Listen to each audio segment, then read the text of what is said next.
Podemos começar? Só um instante. Agora sim.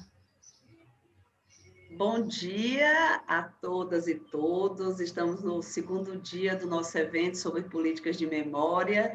Esse evento é uma iniciativa do grupo de pesquisa Arqueologia da Repressão e da Resistência da Universidade Federal de Pelotas, cadastrado no CNPq, liderado pela Juliana Poloni, professora da Universidade Federal de Pelotas, e por mim, Inês Virgínia, desembargadora federal. E hoje, no segundo dia, nós temos a honra e a alegria de receber a professora Letícia Mazzucchi e o professor Flávio Leão Bastos.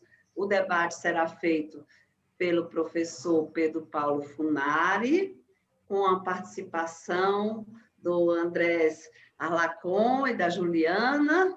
Essa mesa vai falar sobre memória traumática e lugares e patrimônios. Juliana, me ajude. Memórias traumáticas e lugares e patrimônio de... Memórias traumáticas e patrimônios e lugares de sofrimento. Por que precisamos falar disso?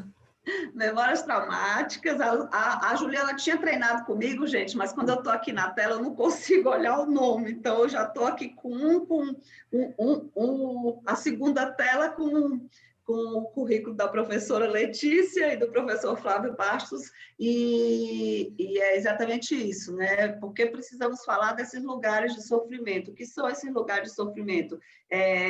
Sempre que eu vou falar desse tema, a gente fica... E nos últimos anos, há até ontem mesmo a gente falou sobre isso, o Andrés Aranque e o Andrés Alarcon, a gente já começou a falar sobre esse tema e qual a postura que a gente deve ter. Ontem a gente permeou esse tema pensando na postura que a gente deve ter em relação... quando a gente está perto, próximo, dentro de um lugar desse, né? Assim, a empatia... Eu acho que a gente falou um pouco, sem colocar essa palavra, de empatia. Então, hoje nós vamos ter o privilégio de primeiro ouvir a professora Letícia, eu vou ler o currículo dela, depois, quando eu passar para o professor Flávio, eu leio o dele. A professora Maria Letícia Mazzucchi Ferreira é professora titular da Universidade Federal de Pelotas, atua como docente e pesquisadora na área de patrimônio, principalmente nos seguintes temas: patrimônio industrial, patrimônio imaterial, políticas públicas de patrimônio, memória e museus. É docente no programa de pós-graduação, mestrado e doutorado em Memória Social e Patrimônio Cultural da Universidade Federal de Pelotas. Foi membro da Comissão de Implantação... Perdi aqui. Ai, meu Deus, saiu, entrou um... Professora, desculpa, gente, entrou um telefonema no meu celular. Foi membro da Comissão de Implantação do curso de bacharelado em Museologia, atuando como coordenadora desse curso entre 2006 e 2008. Presidente da Comissão de Implantação do curso de bacharelado em Conservação e Restauro de Bens Culturais Móveis. Foi pesquisadora no Inventário Nacional de Referências Culturais Doce Pelotense, promovido pelo IFAM, Monumento e Unesco. Coordenou em 2009 e 2012 o projeto CAPES, Instituições,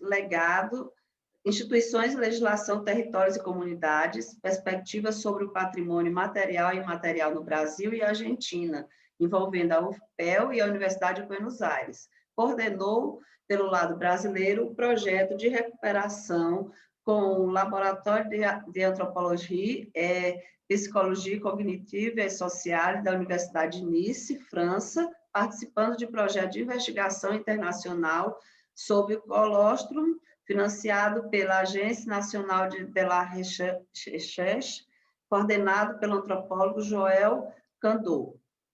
Foi coordenadora de Relações Internacionais da UFPEL entre 2014 e 2016, coordenadora do Programa de Pós-Graduação em Memória Social e Patrimônio Cultural da UFPEL.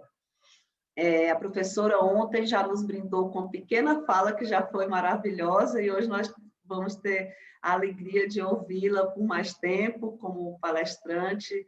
Muito obrigada mais uma vez, é sempre excelente lhe ouvir, professora. A senhora está com a palavra.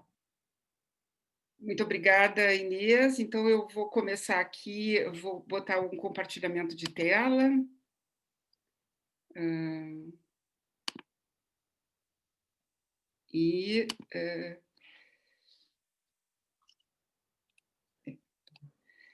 Bom, então, um bom dia a todos e todas. Eu queria inicialmente agradecer a Rita Giuliani e aos demais membros do grupo de pesquisa sobre arqueologia da repressão e da resistência pelo convite para participar dessa mesa, ao lado com muita honra, que eu divido com o colega Flávio Bastos, a quem tive o prazer de encontrar pessoalmente aqui em Pelotas, num dos eventos que nós promovemos. E ontem eu ficava pensando, há quanto tempo foi esse evento? E me dei conta que, desde que iniciou essa pandemia, essa noção de tempo, para mim, ela começou a ficar, de uma certa forma, muito relativizada, porque eu, às vezes, penso que foi 19, mas 19 parece que está tão longe, e aí 20 parece que não teve nada, mas, enfim, Flávio, de qualquer forma, é um grande prazer estar aqui, uma honra dividindo essa mesa contigo.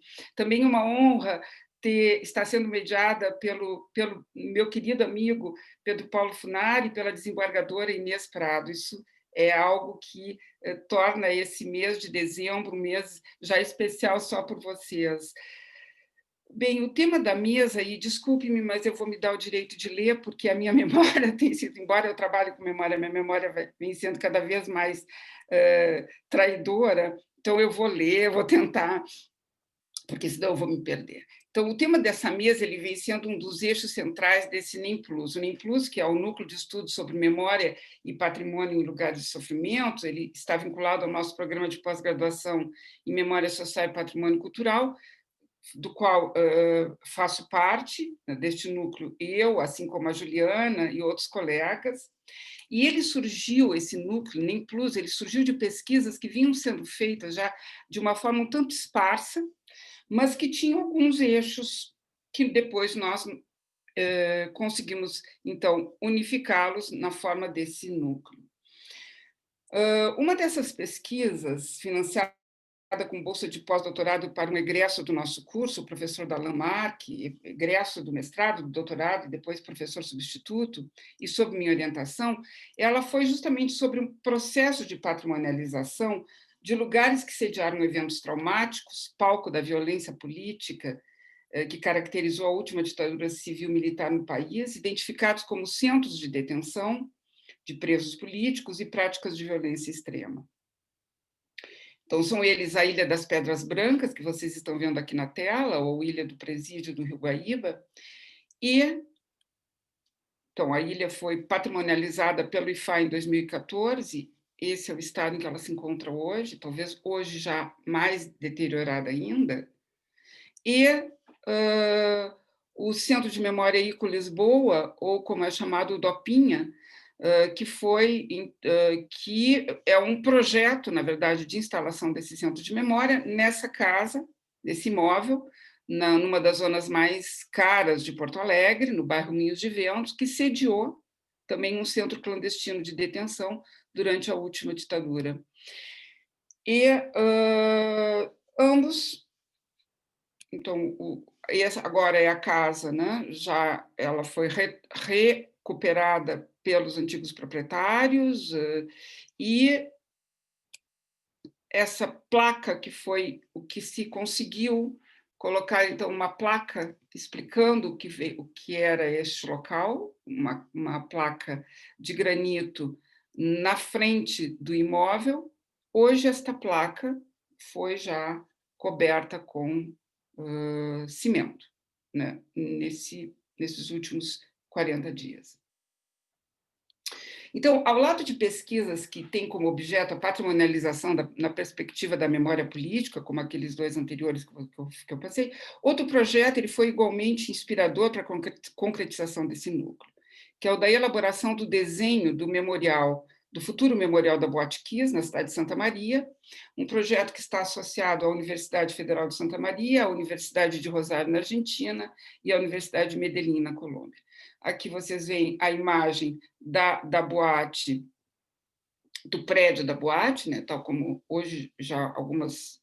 Enfim, ele vem sendo o palco também dessas manifestações espontâneas de memória, e aqui o projeto arquitetônico. Nós vamos trabalhar, estamos já, né, trabalhando no projeto museográfico do futuro memorial.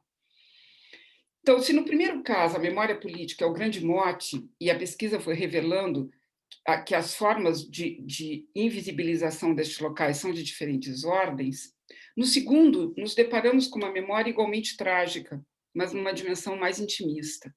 O luto de cada uma das 242 famílias e dos mais de 700 sobreviventes, a maior parte com sequelas, do incêndio que ocorreu nessa boate no dia 27 de janeiro de 2013, e cuja memória luta por impor-se no contexto de uma cidade que busca ela própria sobreviver à tragédia, utilizando, por vezes, da estratégia da evitação.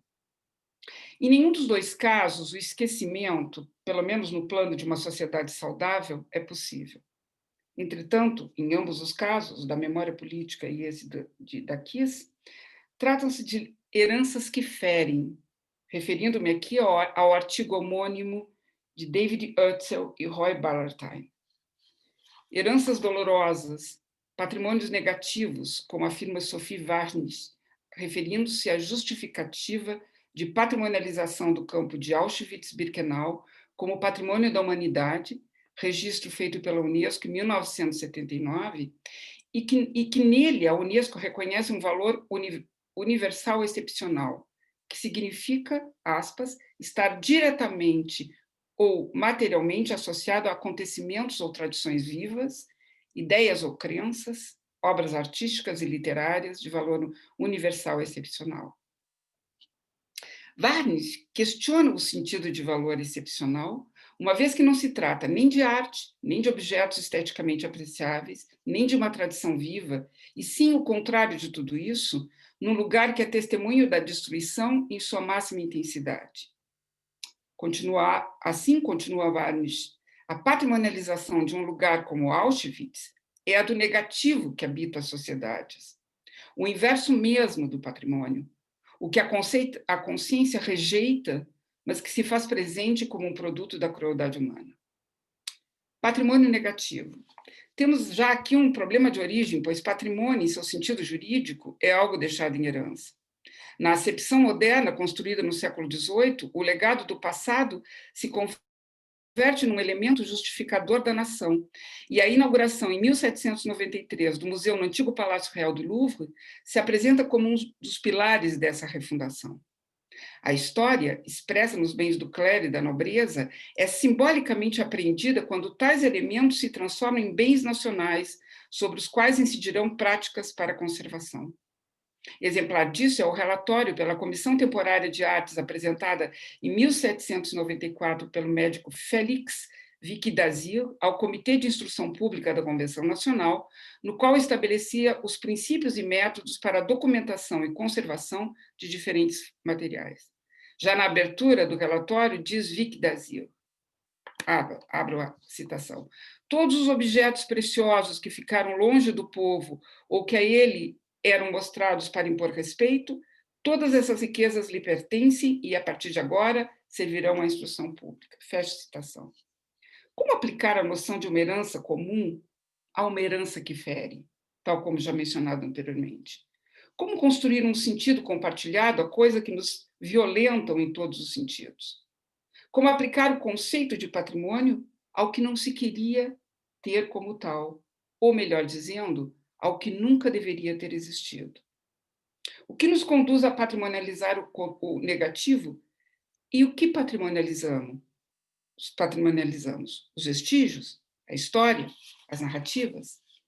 O desejo de converter em memória as experiências trágicas, carregadas de sentidos de perda e de dor, é tão antigo quanto as civilizações.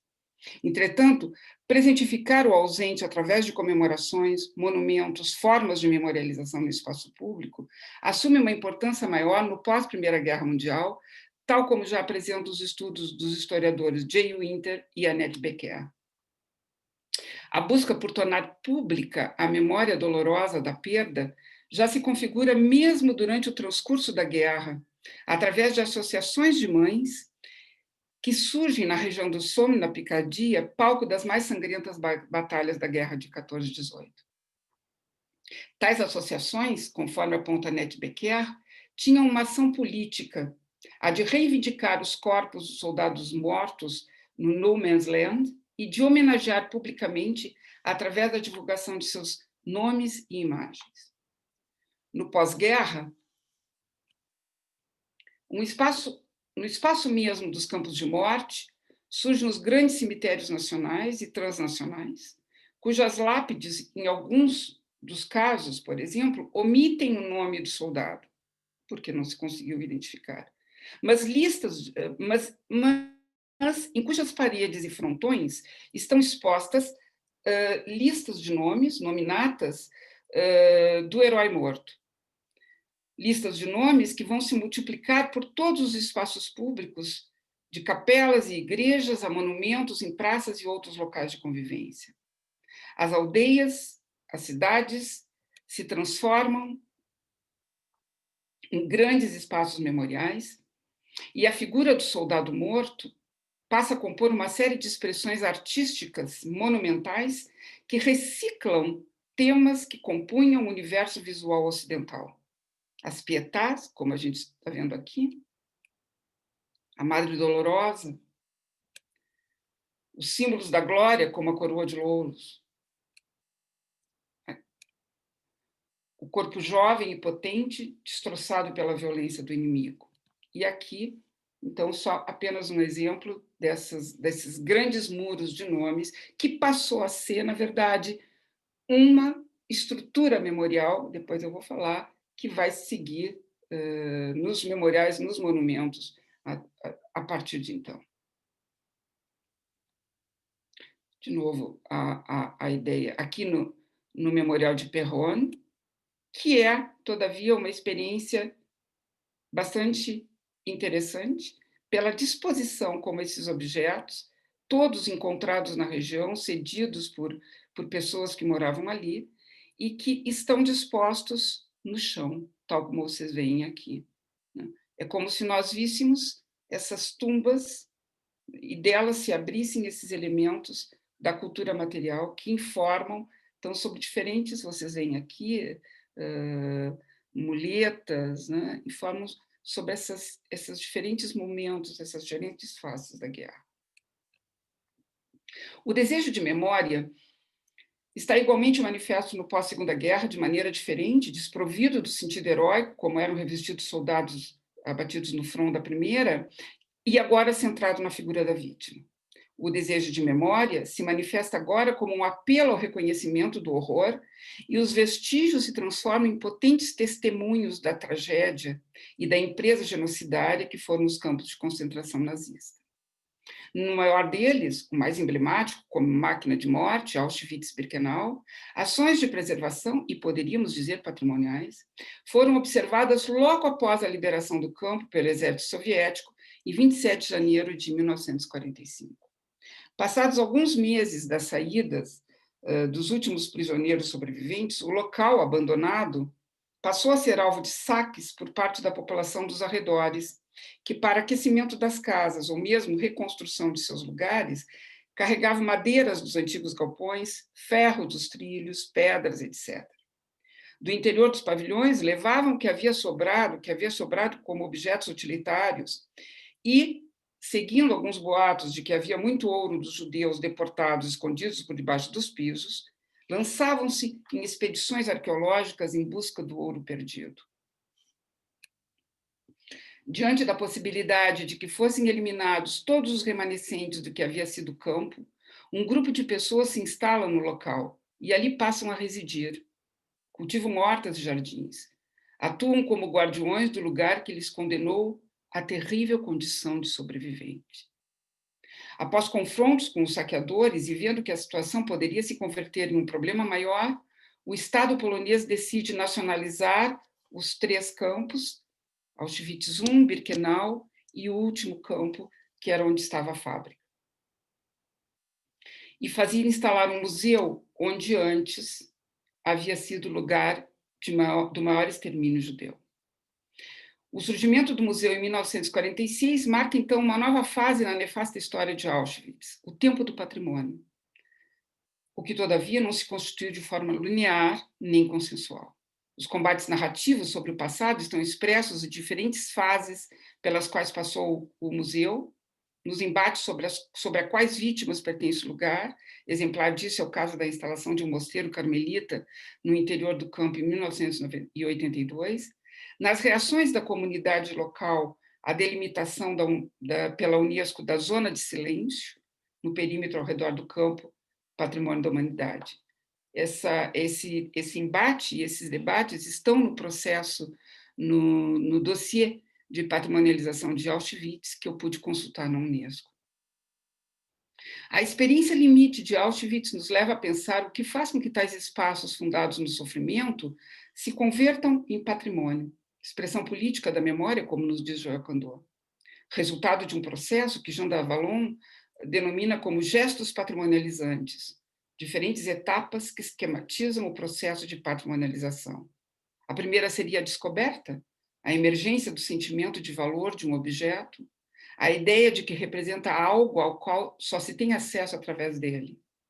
A segunda consiste no estudo desse objeto, para o qual concorrem as operações de dissecação e taxidermia, plenamente descritas em um instrumento como o inventário, seguidas pelas etapas de declaração, com o enunciado da condição de objeto patrimonial, a justificativa, a disponibilização para acesso do coletivo e a transmissão. Estas duas últimas etapas abordadas por Davalon como as finalidades sociais da patrimonialização.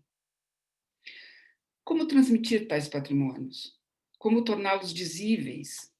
Como gerenciar estes passados que, todavia, não passam? Conforme nos aponta Liza Moore em seu texto sobre política de comemoração em sítios de atrocidade, uma pesquisa recente com vítimas de violência relatou que a memorialização era priorizada como a segunda forma mais valiosa de reparação do Estado, depois da compensação monetária.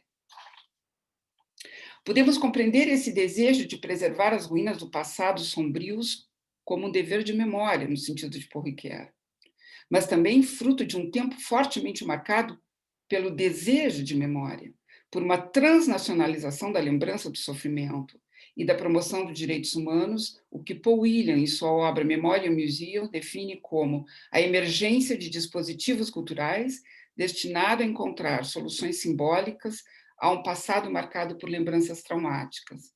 Logo, uma herança difícil a ser inscrita em um processo de transmissão.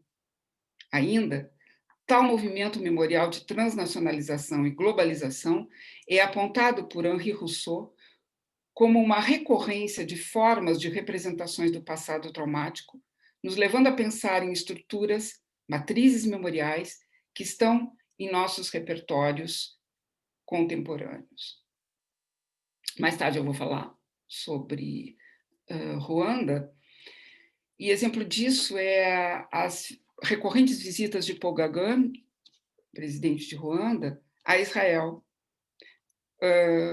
visitando o Yad Vashem para buscar elementos museológicos, não apenas em Israel, mas também em outros memoriais do Holocausto, para construir os museus e memoriais em Ruanda. Muitos questionamentos nos colocam estes patrimônios derivados de sofrimento. E o primeiro é se de fato devem ser ou conseguem ser reconhecidos como patrimônio comum da humanidade. No que se refere à autenticidade e preservação, deve-se deixar que ocorra o desgaste dos vestígios ou reabilitar a materialidade dos traços? Como conservar no tempo as provas materiais do horror? Há uma recente entrevista do diretor do Museu de Auschwitz, um polonês, um historiador, em que ele fala, por exemplo, da grande dificuldade da manutenção, da conservação dos arames farpados que cercam os muros de Auschwitz, e que é necessário, então, de tempos em tempos, repor esses arames, repor esse material. E só uma única fábrica na Polônia que fabrica tal como eles eram fabricados na década de 40. O que, evidentemente, incide em um custo imenso para que ele possam ser reproduzidos. Da mesma forma, a conservação de objetos de natureza orgânica, como, por exemplo, os cabelos, ou até mesmo as malas feitas em couro, né? E isso também eu pude observar no dossiê de Auschwitz, na Unesco.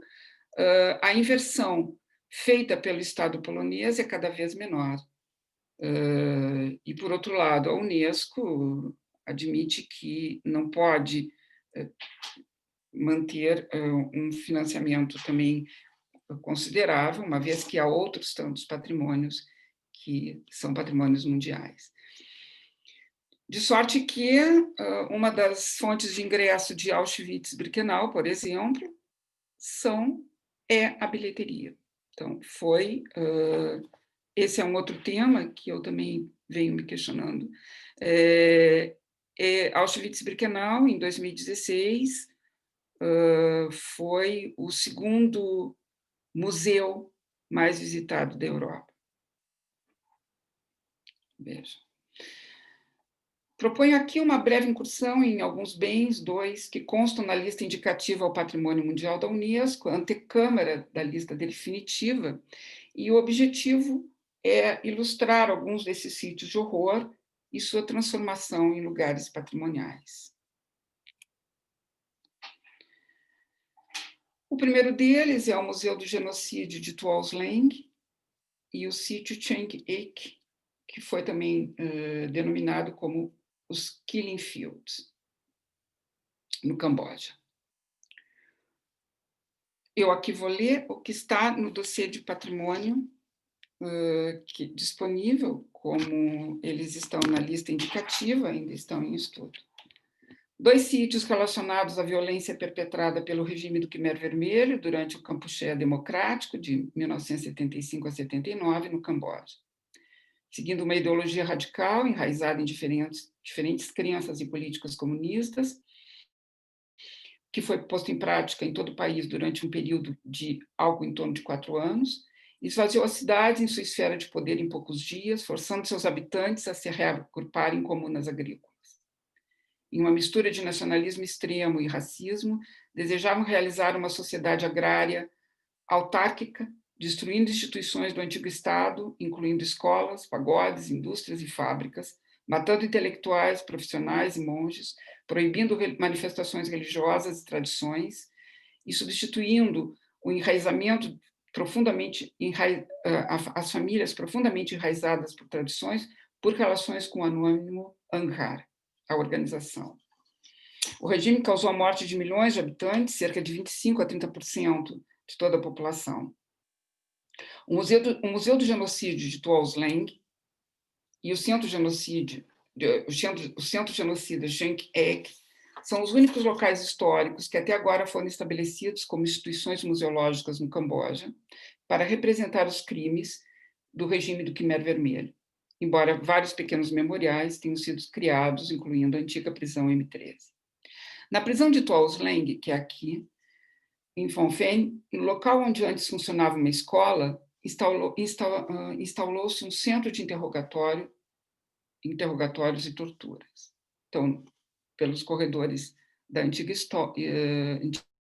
escola, né, nós vemos, então, esses remanescentes do que foi, então, esse centro de detenção e tortura de Tuolsleng. As salas foram abertas paredes e construídas outras para transformar estas que eram salas de aula em células da prisão de Tuolsleng. Da mesma forma, como parte dessa cenografia, estão, então, alguns objetos utilizados nas sessões de tortura que eram realizadas nesse local. No hall está, então, esse mapa do Camboja, feito com crânios humanos. Já nos Killing Fields, foi construído esse, então, ele foi escolhido, esse lugar, quando o número de mortos aumentava, e um pouco longe, então, da capital, da cidade, se transformou num local de execução em massa, constituindo o que se denominou como Campos da Morte, que são grandes covas comuns espalhadas por um imenso território, onde ainda afloram restos mortais. Foi, então, construído esse monumento, né? E nos locais onde havia, nos locais, por exemplo, aqui as árvores, onde as crianças recém-nascidos, né, eram lançados para a morte, né, jogados e quebravam a cabeça, enfim. Esses lugares, então, são demarcados com uma sinalética, transformando-os em locais de memória. Verdadeiros campos onde afloram ainda restos mortais e onde são realizadas algumas cerimônias budistas de purificação. Os critérios para enquadramento dos sítios. Então, testemunhar o critério 2, que é testemunhar trocas de influências consideráveis durante um período determinado no que se refere ao desenvolvimento da arquitetura ou tecnologia, artes monumentais, planejamento de cidades ou criação de paisagem. O critério 4, oferecer um exemplo eminente do tipo de construção ou conjunto arquitetural ou tecnologia ou paisagem, ilustrando períodos significativos da história humana. O critério 6, estar diretamente ou materialmente associado a acontecimentos ou tradições vivas, ideias, crenças, obras artísticas e literárias. O segundo caso são os sítios memoriais do genocídio em Ruanda, Nyamata, Murambi, Bicecero e Gisos. São sítios memoriais do genocídio perpetrado pela etnia Hutus contra os Tutsis entre abril e julho de 1994. Além dos prédios nos quais são expostos os restos das vítimas e outras provas materiais do genocídio, como lanças, machados, bastões, armas brancas e fotos de vítimas, os sítios também contêm tumbas nas quais foram inumados dignamente os corpos de vítimas mortas no local ou nos arredores. Conformados como sítios memoriais, esses prédios tinham inicialmente outras funções, por exemplo, Nyamata era uma igreja católica, aqui está, né? Edificada em 1980 e que se transformou num verdadeiro abatedouro humano, no qual mais de 45 mil pessoas que ali buscavam refúgio foram massacradas durante um único dia.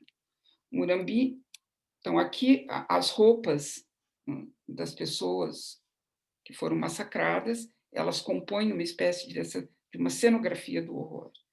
Murambi, construído em 1990 como escola técnica, transformou-se no local de aparente refúgio para 45 a 50 mil pessoas que igualmente ali foram massacradas, que hoje abriga, então, um memorial, onde aparecem essas imagens dantescas de corpos que foram sepultados em covas rasas e que, por um processo de mumificação, eles foram conservados e são expostos no museu. Já vou me lançando, me encaminhando ao final. Quais foram os critérios? Desculpa. Quais foram os critérios? Terceiro, aportar um testemunho único ou menos excepcional sobre uma tradição cultural ou uma civilização viva ou desaparecida. Porém, aqui já nós temos o parecer já nos coloca dentro de uma outra perspectiva. Então, o final do século XX, a história recente do país foram marcados pelo genocídio perpetrado contra os Tutsi, onde mais de 1 milhão de pessoas morreram terrivelmente, de forma terrível, em 100 dias. Os locais históricos do genocídio e as evidências materiais que eles contêm são exemplos reais do extermínio cometido em 1994. São, sem dúvida, exemplos do desafio histórico do povo ruandês do povo ruandês para toda a humanidade, porque ilustram claramente o processo de exclusão de um grupo populacional, seu processo de extermínio e a efetiva implementação desse extermínio. Os locais memoriais são verdadeiramente um testemunho do que aconteceu em Ruanda, por um lado, e a vontade de viver no mundo pacífico, onde o genocídio não volte a ocorrer, por outro. E no critério 6, do valor excepcional, os pareceristas colocam, então, que por estarem associados a uma tradição viva ao longo do ano, especialmente em abril, onde ocorreu o início do genocídio, a julho, fim do genocídio, ruandeses e estrangeiros, todas as categorias combinadas, vão lá diariamente para meditar. Ao longo desse período, uma tocha de fogo representativa é acesa dia e noite no local. E, com isso, uma esperança de vida para os sobreviventes e uma espécie de farol de viver num mundo sem genocídio para as gerações atuais e futuras. Finalizando, então, a carga traumática destes lugares justifica os processos de memorialização e patrimonialização que atendem a diversos objetivos. Tornar-se um espaço sagrado do luto, uma forma simbólica de reparação, um testemunho, inclusive para fins legais. É o caso, por exemplo, das paredes do porão da ESMA, que são protegidas por muros de vidro, porque ali estão os nomes daqueles que furtivamente conseguiam inscrever seus nomes, né, furtivamente, ao chegar no local, os prisioneiros que então chegavam no local. Dispositivos de uma pedagogia da memória, centrada na ideia do nunca mais, termo cunhado no pós-Primeira Guerra. Também são uma arena pública de exposição de um sofrimento coletivo, do indizível que se pretende tornar narrativa de um sofrimento com herança. Mas também motivações políticas, como são os casos dos memoriais no Camboja, e também em Ruanda, né, que se transformaram numa espécie de identidade do governo atual, do Paul Kagame, atual já há 20 anos. Muitas questões restam em aberto. Algumas derivam das próprias escolhas, como são mostrados os sinais de sofrimento. Há dignidade em mostrar esqueletos, o mapa do Camboja com crânios, as roupas manchadas de sangue na igreja em Ruanda, os cabelos humanos em Auschwitz. A memória e o patrimônio sobre o regime do pathos, do acometimento como forma de impulsionar reações no visitante. Empatia, sem dúvida, e outras emoções. Outras questões são as escolhas sobre o que mostrar, ou ainda sobre os discursos produzidos nestes lugares de memória, que, conforme nos coloca Sophie Wasnis, devem instrumentalizar a humanidade para reconhecer a banalidade do mal, recusando categorias simplificadoras e binárias, entendendo que o risco está em que é a mesma humanidade que produz a desumanidade.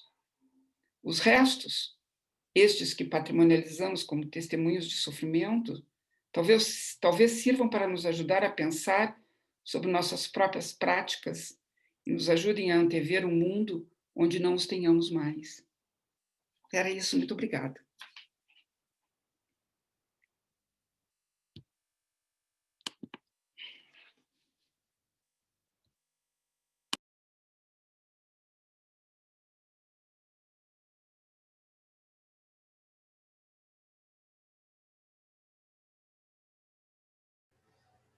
Obrigada, professora Letícia. Foi muito bom ouvi-la, sempre muito bom ouvi-la, né? É sempre muito importante aquilo que a professora nos traz. E com uma riqueza muito grande de pesquisas, né, que a professora vem realizando ao longo de muitos anos. Então, muito obrigada, professora, pelas suas palavras, viu? Uma felicidade imensa poder ouvi-la.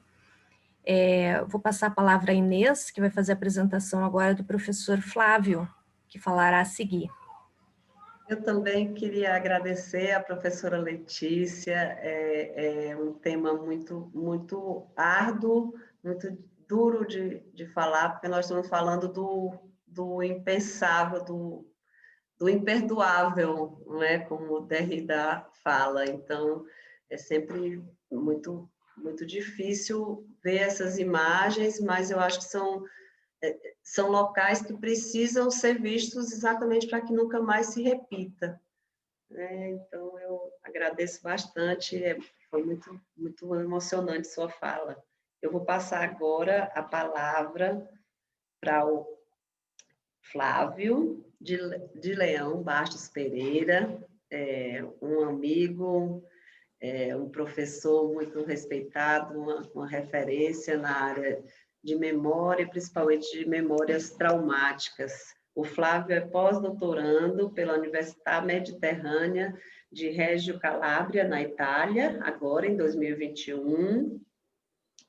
Doutor e mestre em Direito Político e Econômico pela Universidade Presbiteriana de Mackenzie, coordenador adjunto da Faculdade de Direito da Universidade Presbiteriana de Mackenzie, professor de Direitos Humanos e de Direito Constitucional na Universidade Presbiteriana de Mackenzie, especialista em Direitos Fundamentais pela Universidade de Coimbra e IBCCRIM, tem especialização em Direitos Humanos pela Universidade Pablo de Olavide, de Sevilha, Espanha. E eu vou pedir vou pular algumas, porque o currículo do Flávio é muito extenso e muito rico. Ele é autor da obra Genocídio Indígena no Brasil, Desenvolvimentismo entre 1964 e 1985, da editora Juruá. É um livro realmente excelente, imperdível, que tem que estar nas bibliotecas quando a gente fala de memórias traumáticas, inclusive. Atua com estudo e pesquisa nos temas de genocídio, questões indígenas, direito internacional de direitos humanos e direito constitucional. É membro do Núcleo Memória, da Comissão de Direitos Humanos da OAB, membro do Comitê Acadêmico da Fundação Luiza Aribedian de Direitos Humanos de Buenos Aires, Argentina. É professor convidado pela Faculdade de Serviço Social de Nuremberg, na Alemanha, em 2020. Professor convidado pelo International Institute for Genocide and Human Rights Studies em Toronto, do Canadá.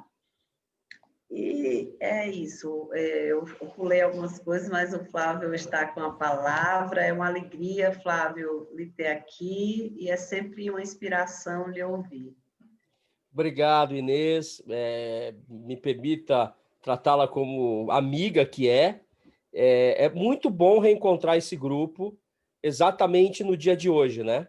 10 de dezembro, um dia após o aniversário da Convenção contra o Genocídio, que é de 9 de dezembro, e no dia da Declaração Universal. Acho que não poderia haver 2 dias melhores para o nosso grupo relançar aí as suas pesquisas, etc.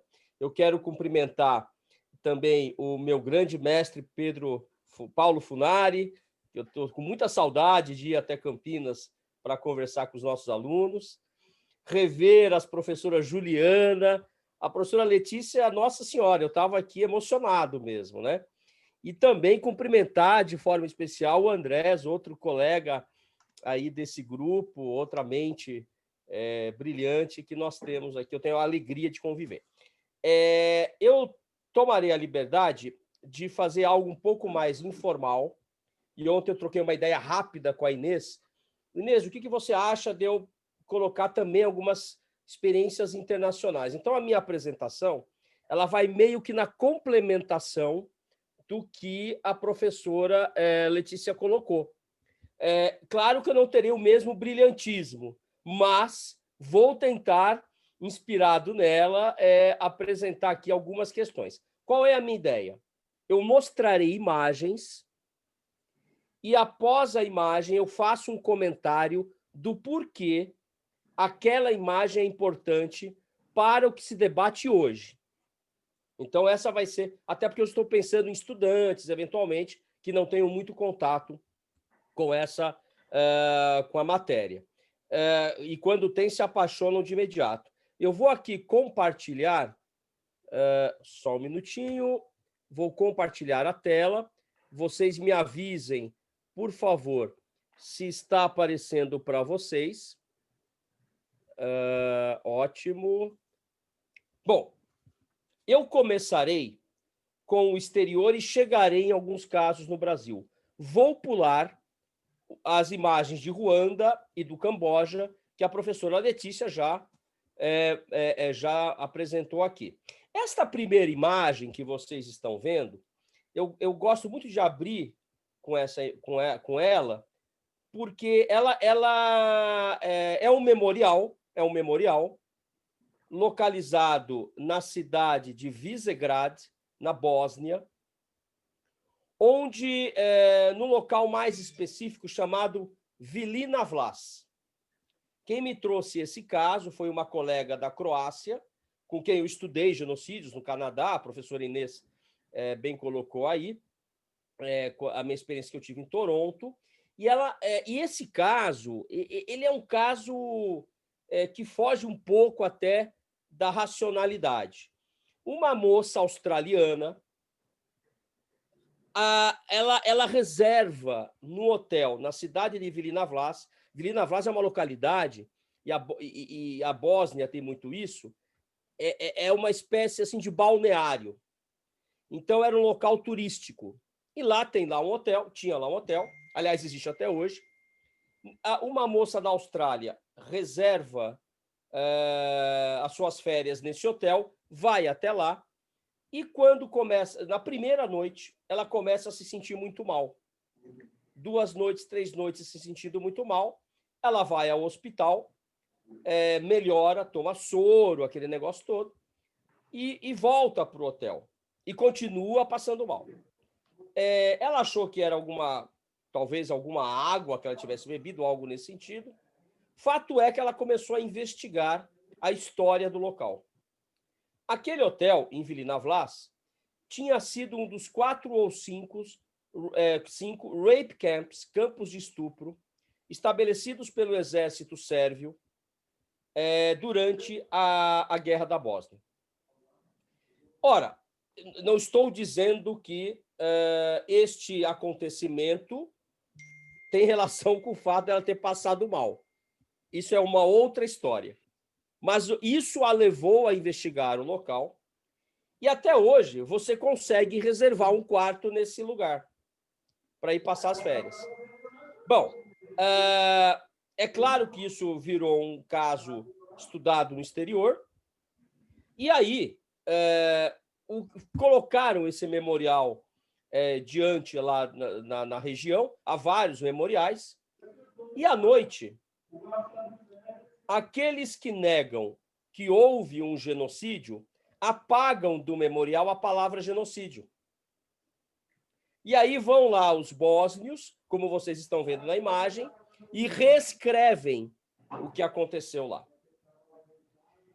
Veja, qual é a importância, e aí eu entro um pouco na brilhante apresentação da professora Letícia, qual a importância, né, dessa disputa por meio da experiência estética? Porque quando se nega um fato como esse, neste lugar, mais de 50 mulheres bósnias foram mortas, né? Foram torturadas e mortas.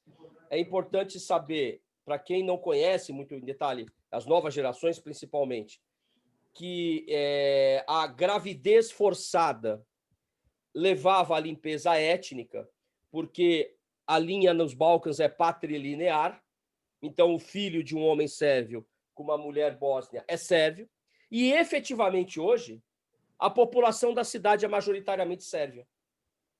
Ou seja, alcançou-se o resultado buscado. Tanto é que depois o Estatuto de Roma do Tribunal Penal Internacional irá colocar a gravidez forçada, né, como uma conduta de crime, como crime de guerra, crime contra a humanidade, até genocídio, a depender do caso. Então, por que nós estudamos essa temática? E aí eu selecionei um trecho de uma resenha de um texto, Abusos da Memória, do Todorov. Aliás, esse livro eu adquiri quando eu estava lá na Unicamp.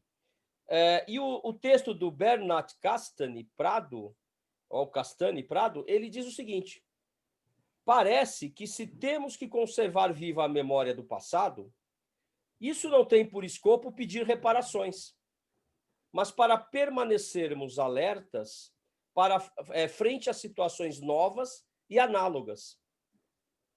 Longe de seguirmos como prisioneiros do passado, colocamos o passado a serviço do presente e a memória a serviço da justiça.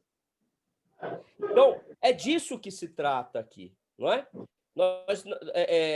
Aí a imagem do Vilina Vlas, do hotel, que eu tenho colocado, que eu acabei de comentar, é um hotel, como eu falei, até hoje frequentado, mas os móveis desse hotel, quando aquela australiana lá chegou, eram os mesmos móveis usados nas torturas. Então, essa é a questão da memória e de que nós estamos aqui tratando. Mas vamos a um outro local. Então, a questão do negacionismo é muito importante para que nós entendamos a importância da análise desses locais. Outra experiência muito importante está em Budapeste, não é? Nós temos aí o Rio Danúbio, como vocês podem ver, e sapatos de bronze, esculturas. É um memorial. Então, poucos conhecidos, tenho eu, que foram a Budapeste e conheceram esse local. Nesses locais, as vítimas judias na Hungria, em Budapeste, eram amarradas aos seus parentes e eram baleadas e caíam no rio. Então, aí morreram muitas pessoas, amarradas, pai com filho, por exemplo, mãe com a filha, de uma forma cruel e bárbara. Agora, eu pergunto, como é que está hoje a Hungria, em termos democráticos? Como é que está hoje o antissemitismo na Europa? Então, de novo, eu volto à tônica, né, de que a memória, essa experiência estética que marca a nossa percepção de uma forma muito mais eficaz do que ler uma página de um livro, especialmente para os jovens, as novas gerações, nós temos que entender que a linguagem para as novas gerações não é a mesma para a minha geração. Eu sou sensível muito mais a um livro do que provavelmente um dos meus filhos, que nasceram sob outra linguagem. Precisamos pensar em como transmitir isso, não é? Então, a experiência estética, a imagem, ela é muito forte nesse sentido. Também em Budapeste, existe lá a chamada Casa do Terror. Este prédio que vocês estão vendo aí, me parece que, do ponto de vista, eu não sou um museólogo, mas quem o certamente terá um olhar muito mais técnico, mas de longe você vê, percebe como a estética da memória foi bem trabalhada. De longe você lê a palavra terror nesse prédio. É óbvio que eu já fui até lá, são fotos que eu mesmo tirei, mas, exceto essas de baixo da esquerda, que foram da internet, porque eles não permitem tirar fotos lá dentro. Mas de longe você já te chama a atenção, e quando você, por ver a palavra terror, né, um trabalho com elementos da natureza muito interessante, me parece, e quando você se aproxima do prédio, você vê a imagem das vítimas do lado de fora. Mas que prédio foi esse? Esse foi o prédio utilizado, primeiro, pelo movimento da Cruz Flechada, que era um movimento de apoio ao nazismo. Eu quero lembrar que a Hungria foi aliada de Hitler, né, na Segunda Guerra Mundial. Aliás, a última leva de vítimas de Auschwitz, como o memorial que a professora lembrou, foram dos 400 mil judeus tirados da Hungria e levados a Auschwitz, que geraram até fotos usadas no Tribunal de Nuremberg. Só que imediatamente após a queda do nazifascismo, Stalin ocupa a Hungria. E esse mesmo prédio é utilizado pela polícia secreta comunista, mantido como um prédio de torturas e execuções. Então, isso é muito importante do ponto de vista pedagógico, também, de novo, pensando aqui nas novas gerações, porque demonstra os riscos e os perigos do totalitarismo, mas eu não vou ficar apenas no totalitarismo, quero adiantar isso já, só que demonstra como não importa o extremo que você escolha. Como dizia Hannah Arendt, em algum momento eles podem se encontrar. Não é? E este é um prédio muito interessante. Tirando o campo de concentração de Sachsenhausen, que eu visitei há 2 anos, eu não coloquei fotos desse campo aqui, em que você tem também um prédio que mostra a perseguição aos comunistas, socialistas, porque Sachsenhausen fica numa região que era de Berlim Oriental. Então, o regime comunista montou o campo, o memorial, apenas focando na perseguição aos comunistas, etc. Esse é o único prédio no memorial que eu conheço que tem essa visão para ambos os polos, vamos assim dizer, né? Então, vale a pena aí também um estudo. Eu vou pular o Memorial do Camboja, a professora, e também de Kigali, Ruanda, a professora já brilhantemente nos colocou. Depois podemos até voltar a falar nisso. Agora eu passo para a experiência sul-americana. E o Chile é um caso muito interessante no que tange a sua experiência também na criação de memoriais. O Estádio Nacional de Santiago foi convertido em um campo de concentração.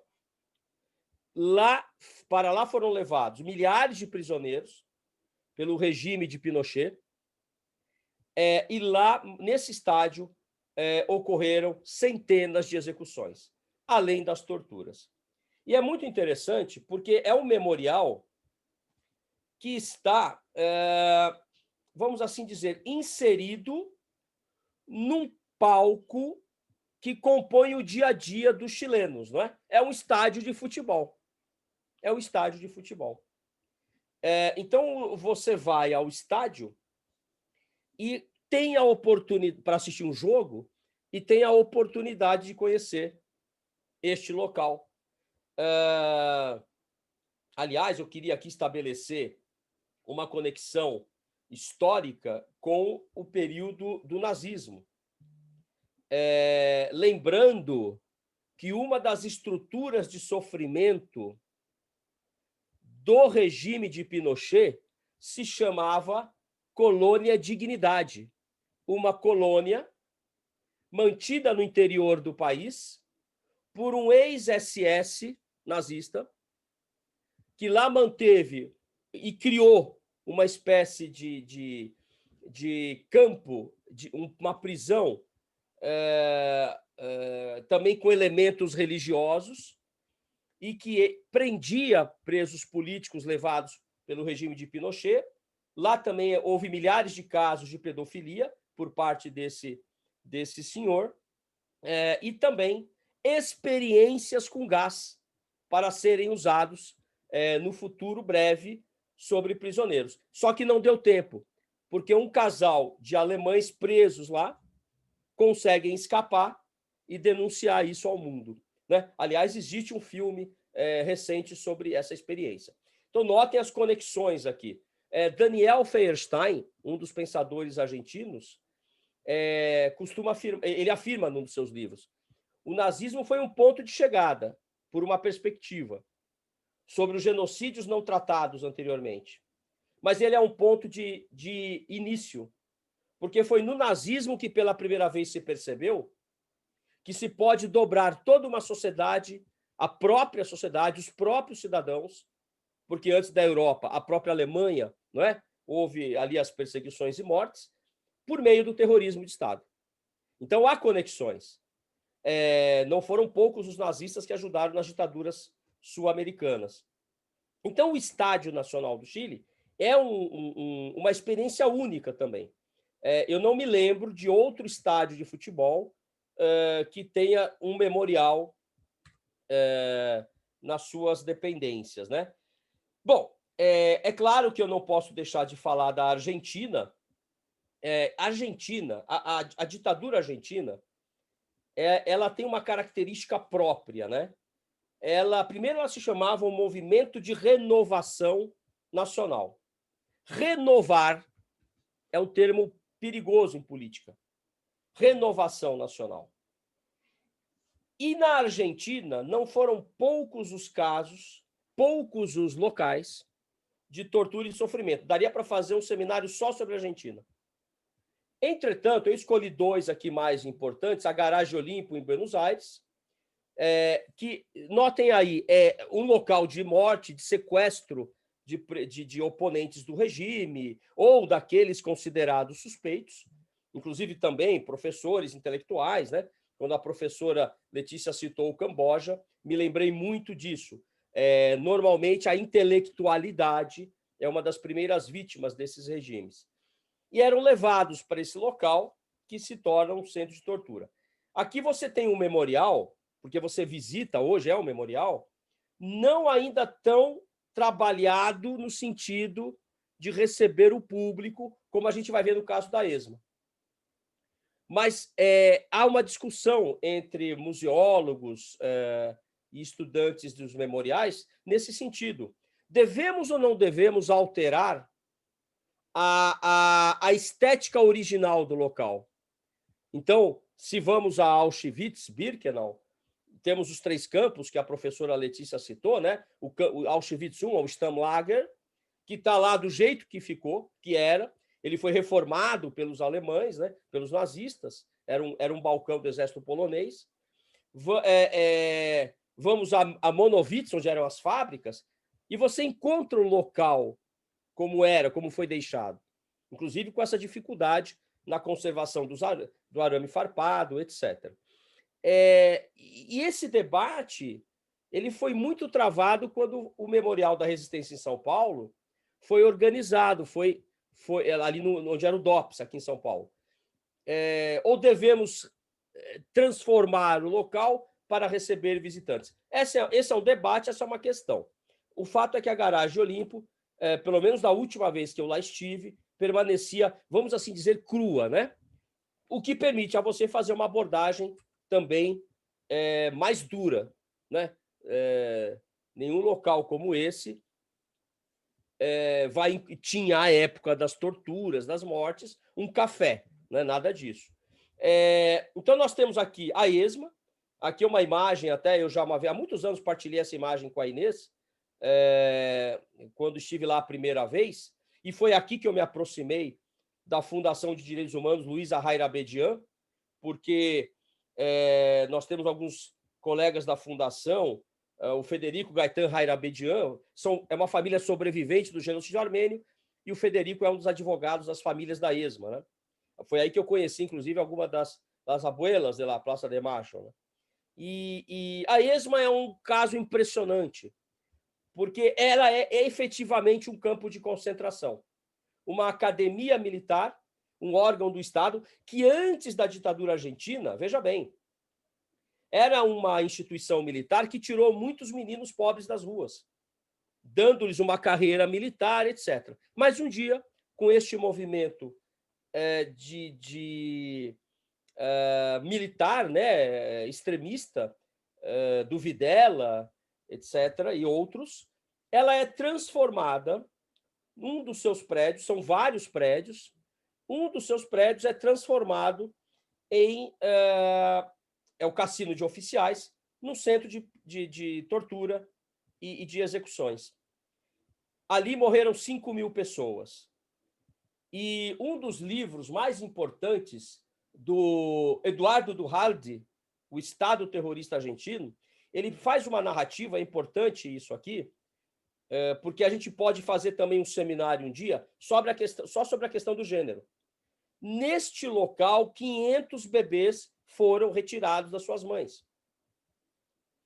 Considerando que o momento da vida, o momento mais sublime, o momento em que se dá à luz, né, uma alegria indescritível para a mãe, para o pai, né, naquele momento, a mãe que estava presa, grávida, sabia que seria executada.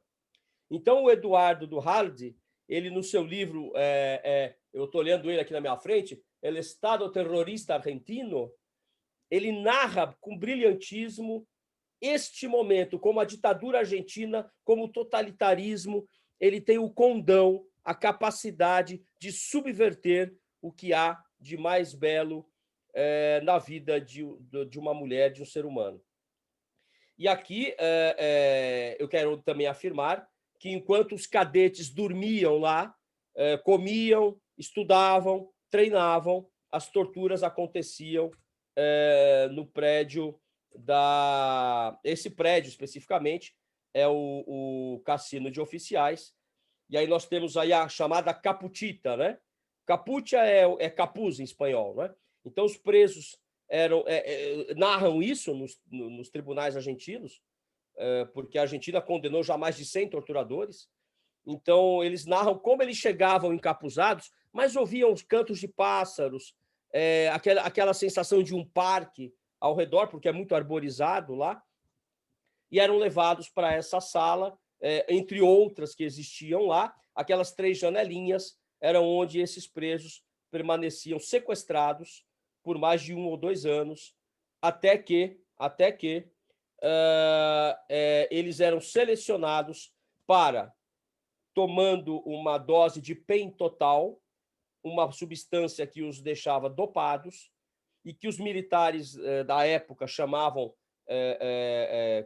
ironicamente, de pentonaval. Eles eram dopados. Deste pátio que está atrás de mim, saíam helicópteros que jogavam essas pessoas ainda vivas no Rio da Prata. Então, nós temos hoje lá o Parque da Memória, que é um grande parque, de frente para o rio. Atrás do parque, a Universidade de Buenos Aires, porque muitos estudantes e professores foram perseguidos. E vejam como a experiência estética ela tem também um simbolismo, muitas vezes imperceptível ao primeiro olhar. O Rio da Prata é considerado o túmulo, né, dessas pessoas vitimadas. Então, a ESMA é efetivamente um local a ser estudado. Aí, nesse local ficavam as vítimas acorrentadas em cubículos, deitadas, não é? Durante 1 ou 2 anos, às vezes. E aí eu vou... aqui é o porão da ESMA, onde eram, da mesma forma que a professora Letícia citou que no Camboja construíram pequenas salas, não é? No que era antes uma grande sala de aula. Neste salão existiam pequenas salas também para as torturas. Então, o indivíduo era tirado lá do alto do prédio, do que seria o sótão, onde ficavam a capuchita, né? A chamada capuchita, e era trazido para o porão, até que não houvesse mais informações a serem compartilhadas. E lembrando que a Argentina tem mais de 30.000 mortos e desaparecidos, enfim. Uma outra espécie de... Eu vou chamar aqui de um outro tipo de memorial, é aquele em praça pública, né? E que é acessível de uma forma, eu diria, até mais democrática, porque você está passando na rua e se depara com um local, aqui um local em Munique, onde vítimas eram reunidas pelo regime nazista. Então, você tem uma chama, a chama sempre presente no sentido de transmitir uma ideia de sacralidade, são locais sagrados, né? Locais onde seres humanos foram exterminados.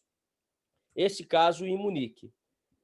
Esse é um caso que me impressionou muito, também em Munique. Talvez aqui todos conheçam o caso, a situação do movimento Rosa Branca, um movimento criado por 2 estudantes irmãos, Sophia Scholl e Han Scholl.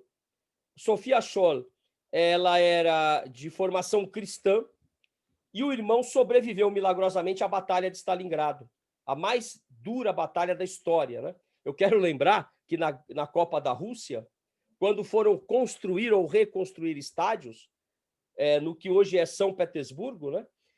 Encontraram ainda 2 ou 3 ossadas a cada 4 ou 3 quilômetros quadrados. Ainda é um cemitério, né? É a mais dura batalha da história. O irmão dela sobrevive, volta para Munique, e eles se colocam contra o regime nazista já em 1942, em pleno regime nazista.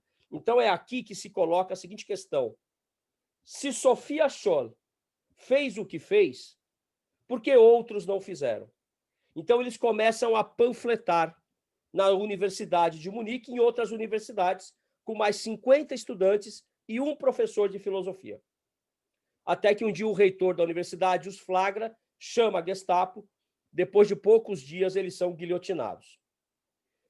Então, aqueles panfletos que ela espalhava pelas universidades contra Hitler, contra o regime nazista, são encontrados hoje nas esquinas de Munique. Você olha para o chão e vê os panfletos em bronze, em vários pontos da cidade. Eu achei isso sensacional, porque, inclusive, com as mensagens talhadas em algumas dessas esculturas. No Brasil, tivemos a tradução por estudantes da Faculdade de Direito da USP, aqui em São Paulo.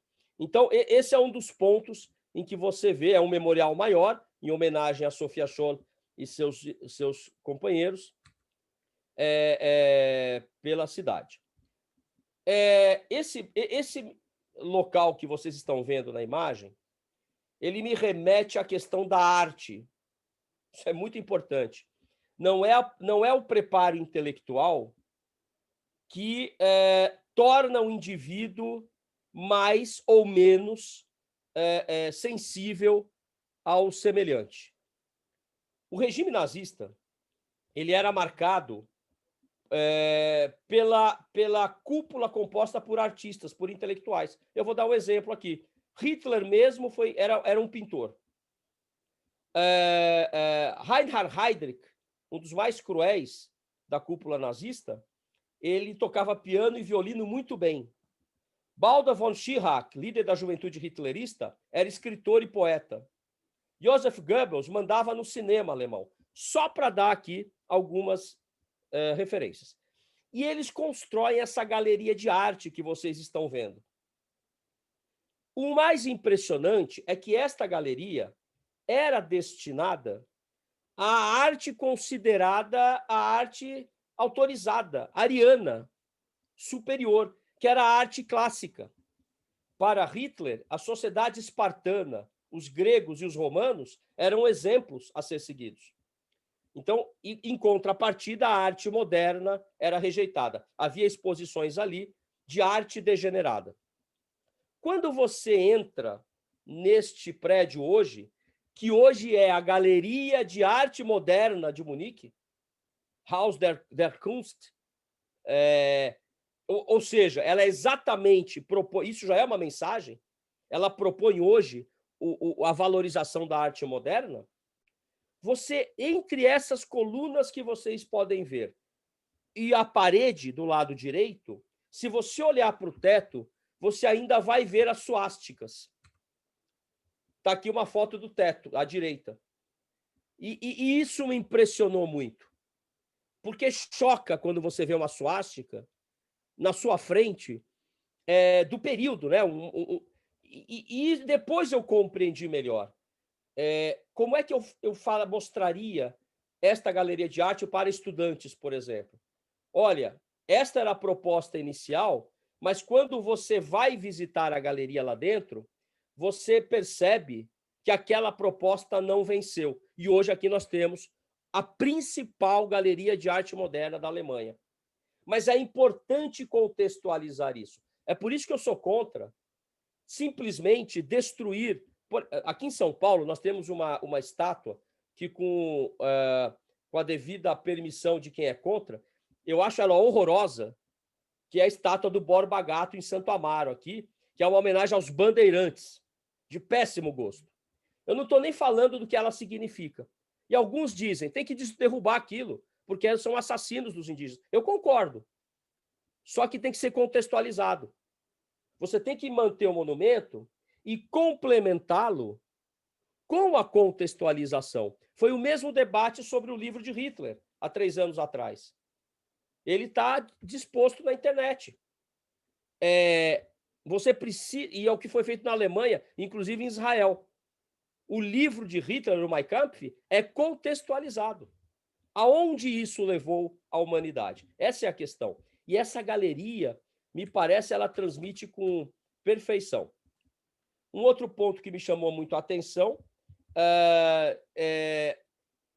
a primeira vez que tentaram assassinar Adolf Hitler foi antes do início da Segunda Guerra Mundial, em 1938.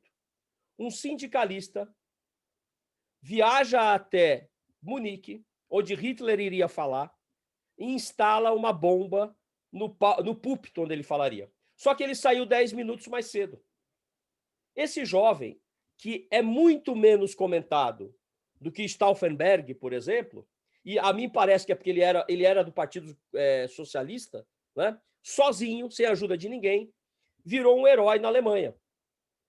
E eu procurava, aqui é um outro exemplo, eu procurava, tem um memorial lá sobre ele, e eu não achava esse memorial. Cheguei nesse centro comercial que vocês estão vendo, que é o local exato onde ficava a Burgerbraukeller, a cervejaria onde Hitler fez o discurso. E hoje é esse centro comercial. Até que eu descobri essa placa em homenagem a Georg Elser, esse sindicalista, dizendo, olha, neste local exato, Georg Elser, um operário, ele explode a bomba. Aí é o local do palco, onde a bomba explodiu. Georg Elser foi preso na fronteira com a Suíça, enviado para Dachau, ficou 5 anos na guerra em Dachau. Quando faltava uma semana para acabar a guerra, a ordem de Berlim para executá-lo chegou e ele foi executado. Então, hoje é um herói. E se você não tiver... Eu fiquei 1 hora para achar esse memorial. Então, há memoriais também nesse sentido, né? Escondidos, omissos. Eu já estou terminando a minha apresentação, eu não posso deixar de falar do Centro de Documentação do Período Nazista, em Nuremberg.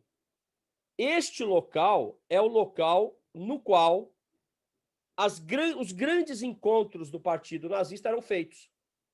Então, são quilômetros de porque o nazismo, Albert Speer, eles tentaram implantar o que eles chamavam de princípio das ruínas.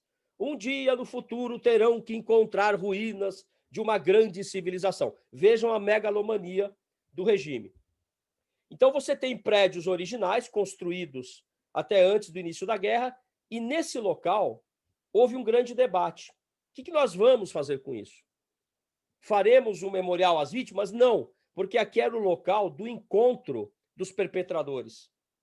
Então, vamos contextualizar. Vamos transformar esse local, onde eles se encontravam, num local para mostrar qual era a verdadeira identidade desse regime e quais foram as suas consequências. Então, vocês têm, por exemplo, vocês passam pelo centro de documentação e encontram ainda capacetes soterrados. Eles mantiveram, né? Vejam a construção megalômana associada ao Coliseu, né? Os autos originais do Tribunal de Nuremberg estão aí. Agora, o que me impressionou muito, os desenhos feitos pelas crianças alemãs quando recebiam uma educação antissemita. Então, os originais estão lá. E eu uso muito isso em sala de aula. Por quê? porque o regime nazista claramente sabia disso, é da educação infantil que você cria ou evita que alguém se torne racista. Isso é muito importante, não é? E eu não estou falando só do antissemitismo, mas de toda a espécie de racismo. Vejam, os desenhos dos livros escolares originais ali, não é? Analisando a estética dos judeus. Então, isso tudo está lá. Eu coloco aí essas imagens, porque eu estava lá quando essas escolas de toda a Europa chegam ao local e as crianças sentam, debatem a mesas permanentes, fixas nesse centro de documentação, onde a professora ou o professor senta com as crianças após 1 hora de roteiro para debater o que elas entenderam de toda aquela mensagem. E aqui, a foto da esquerda eram de crianças francesas, a foto da direita de crianças polonesas, que deixam lá. Eu sei porque eu chequei o livro de assinatura deles quando estava lá. Um outro ponto importantíssimo.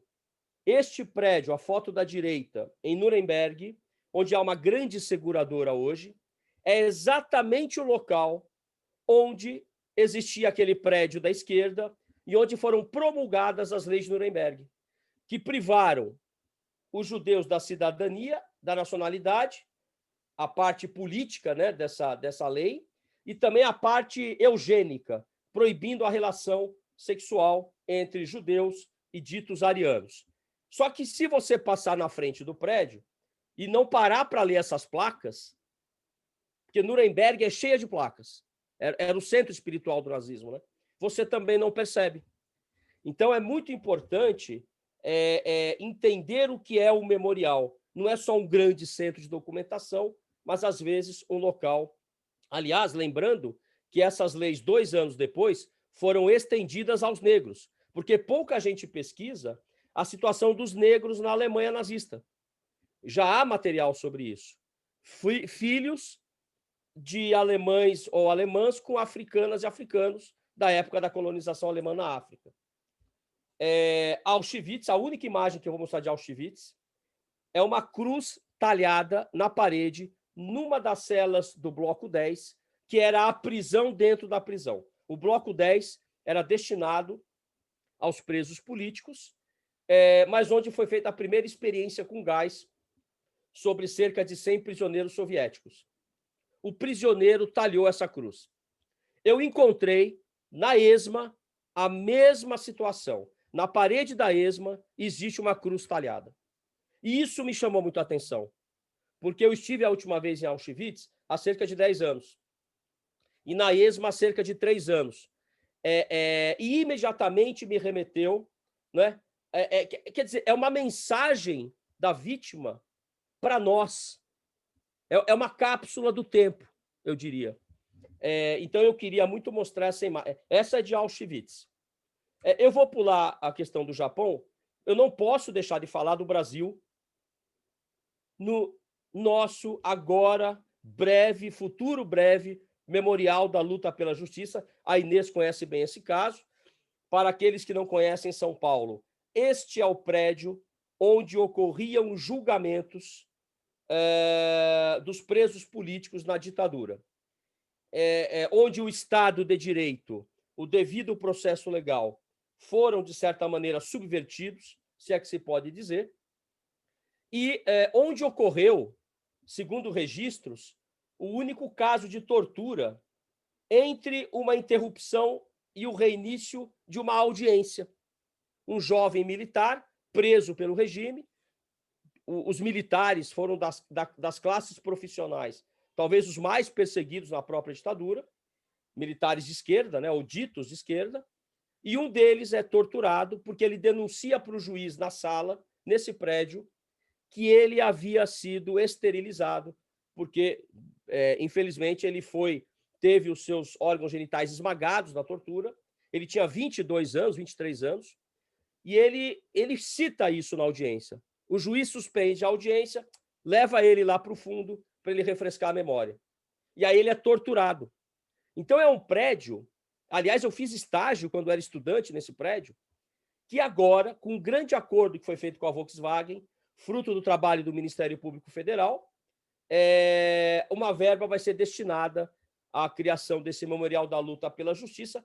E aí, claro, a OAB, a Inês, ela está na raiz dessa história. A Inês que viabilizou, junto com o Morrice e outros heróis e heroínas da resistência, né, vamos assim chamar, a criação desse grande memorial. Tem que ter uma placa para eles lá. Porque ele é o terceiro ponto em São Paulo. O primeiro ainda está mais longe, que é esse aqui, o DOI-CODE. Existe um grupo interinstitucional comandado pela nossa amiga, né, Inês, a Débora Neves, amiga da Juliana também, acho que esteve já várias vezes com a gente, com o Ministério Público Federal, Estadual, o Marcelo Godoy, Federal de Minas, Unicamp, etc. E o prédio está tombado, desde o pedido de tombamento feito pelo Ivan Seixas, que foi torturado lá junto com o pai. E agora, há 2, 3 anos atrás, o Ministério Público intimou: convertam em memorial. Então, nós teremos 3 pontos importantes. O DOI-CODE será o memorial às vítimas. Era o primeiro ponto, né, de entrada por sequestro ilegal de um preso político. Sobrevivendo às torturas do DOI-CODE, a vítima era levada para o DOPS, onde atuava o delegado Fleury. E lá no DOPS já existe hoje o Memorial da Resistência, é o mais bem estabelecido. E aí vinha o terceiro ponto, o julgamento, naquela auditoria que eu mostrei há pouco. Portanto, é um roteiro, um circuito que, se Deus quiser, em breve, nós vamos conseguir disponibilizar para as futuras gerações. Queria citar a questão da escravidão, Valongo, Rio de Janeiro. Você vai ao Cais do Valongo, é um centro de escavação. Olha, eu peguei um avião às 6 horas da manhã, fui ao Rio de Janeiro, tirei essas fotos, passei o dia lá com a minha família e voltei para São Paulo. É um ponto de escavação onde chegavam milhares de escravos vindos da África que não resistiam à viagem e morriam na chegada. Nesse local, com a chegada da família real ao Brasil, este local é transformado no Cais da Imperatriz, e aí esses corpos são levados para outro ponto do Rio de Janeiro, e isso desaparece ao longo dos anos. Até que uma senhora compra uma casa lá próxima ao porto, e ao quebrar a cozinha para reformar a casa, ela encontra milhares de ossadas, miçangas africanas. Né? É o chamado Cemitério dos Pretos Novos, que hoje é um grande memorial também. Aqui vocês podem ver a escavação, pinturas da época, desenhos da época, e o marco da coroa portuguesa ainda lá. E aí a pergunta que eu coloco é: o que é efetivamente um ressarcimento, uma reparação em relação a esses locais? Outro evento importante, que também teve a participação da Inês, né? Ela produziu, junto com o MPF e produtores, um grande documentário, é o Reformatório Krenak. Agora, o que é reparação para o povo Krenak e demais povos indígenas? Este é o local, o centro de tortura e prisão, para onde eram levados os indígenas, os povos, os vários povos do Brasil inteiro. Então, existe um universo concentracionário que precisa ser estudado. O campo de concentração nazista, ele é resultado de um processo. Aliás, o John Toland, na sua obra Adolf Hitler, que foi lançada no Brasil pela Francisco Alves ainda nos anos 70, ele escreve textualmente como Hitler confidenciava ao seu ciclo mais íntimo que os campos de concentração nazistas tinham inspiração nas reservas indígenas das Américas. E depois nos campos de concentração criados pelos ingleses na Segunda Guerra dos Boers, na África do Sul. Então, a colonização, o racismo colonialista está na raiz, inclusive, do próprio regime nazista. Só que ele não fica só no regime nazista. ele marca as democracias ocidentais. Eu posso citar aqui a Guerra da Argélia, em que o general Assorres confessa para toda a França as torturas que ele cometeu na Argélia, junto com outros militares, e que é a conexão francesa que inspirará as torturas nas ditaduras sul-americanas. É preciso que essa conexão seja estabelecida para os jovens. E os memoriais mostram isso. Para fechar, é o penúltimo slide, o negacionismo. O negacionismo sempre existiu. A foto da direita é uma das câmaras de gás de Auschwitz, uma das grandes 5 câmaras de gás, que matavam 2.000 pessoas em meia hora. Ao fugir de lá, os nazistas tentam implodir. O negacionismo começa ainda durante o próprio regime. Mas do lado esquerdo, trazendo um pouco para a nossa realidade, uma imagem do século XIX, de um fotógrafo equatoriano chamado Laszlo, e o neto dele encontra essas fotos e percebe que o avô, que era o fotógrafo, ao tirar fotos da capital equatoriana, apagava da imagem os indígenas. E nos escritos deixados ele dizia: os indígenas trazem a aparência de sujeira para a nossa capital equatoriana, Quito. Então vocês conseguem ver aqui um vulto, parece um fantasminha, do lado do outro homem fotografado, era um indígena. Então é importante a memória fotográfica também, não é? Que demonstra o pensamento colonialista racista nesse contexto todo. E aí eu cito a Maria Inês Mudrovnik, uma filósofa argentina, ela é viva, é contemporânea nossa. Você conhece, Inês? Esse texto dela está na entrada lá da ESMA. Basicamente, ela diz, olha, passado e presente guardam uma relação de complementação. Uma coisa é falar de passado e presente. Outra é falar de ausência e presença. Entre passado e presente, não há oposição, não há contradição, mas há integração. Tem um presente porque tem um passado. E tem um passado que antecipa o futuro, diz a Maria Inês. Então, é muito importante essa contextualização. Eu agradeço a paciência, devolvo a palavra à nossa Inês e às demais professoras. Obrigado pela atenção. Muito obrigada, Flávio.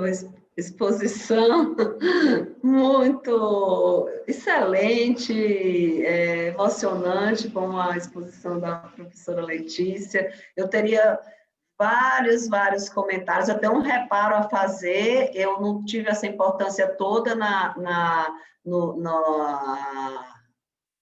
questão da auditoria.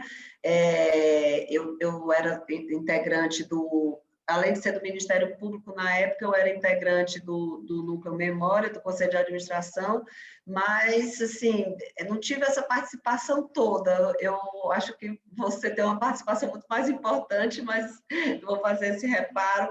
Eu tinha muitas questões para trazer. O nosso grupo de Arqueologia da Repressão, quando você falou da estética,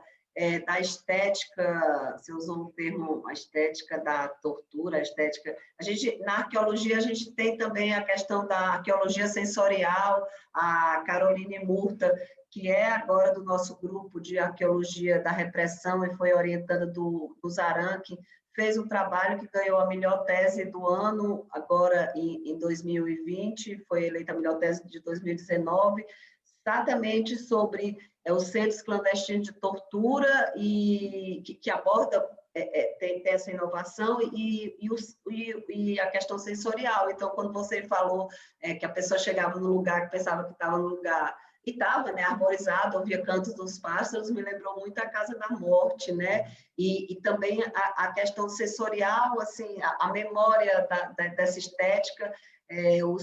As pessoas presas no DOI-CODE aqui de São Paulo disse que quando as outras iam ser torturadas, elas cantavam aquela música do Caíme, minha jangada vai sair pro mar, e desde então acho essa música muito triste por causa dessa história, assim, eu acho. E era uma música ao mesmo tempo eles cantavam como resistência, né, para que o companheiro voltasse vivo, né, não morresse na tortura. Então, é muito bonito. Eu vou passar a palavra imediatamente para o professor Pedro Paulo Funari. A Juliana quer falar? Não? Então, o Andrés quer, antes do professor? Não. Então, vou passar agora para o nosso maior mestre, aqui é o fã-clube do professor Pedro Paulo Funari. Então, passo a palavra para ele. Obrigado aí, Inês. É uma satisfação grande e uma responsabilidade redobrada aí com essas duas palestras muito profundas e também tocantes, né? Como você disse, Inês, muito emocionantes, né? A gente sempre fica mexido, digamos assim, com o tema em geral nosso, mas nessas apresentações em particular. Bom, eu acho que as duas foram muito claras e complementaram-se, tanto digamos, de apresentar o problema, quanto também em explorar o potencial de reflexão e de ação que esses casos que foram apresentados tanto no mundo quanto no Brasil nos podem iluminar sobre o presente, mas principalmente sobre o futuro, como disse no seu final o Flávio. Bom, como são inúmeros os aspectos, eu fiz uma breve seleção aqui de alguns aspectos que me parecem que são recorrentes aí nas duas falas. Em primeiro lugar, o que eu reparei é que tanto nos casos, tanto nas duas palestras e nos casos no estrangeiro e no Brasil, e ontem também, retomando um pouco as palestras de ontem, há uma questão que que a gente poderia chamar de transformação do ser humano em capital, e, portanto, a sua desumanização, a comodificação das relações sociais, porque isso aparece em diversas circunstâncias, como, por exemplo, no fato de que, lembrado pelo Flávio, lá na Polônia, da retirada de dinheiro público na preservação da memória, e, portanto, deixar que isso fique, teoricamente, nas mãos do mercado, que significa justamente transformar isso em produto. Então, eu acho que isso é uma coisa que está subjacente aí a esses diversos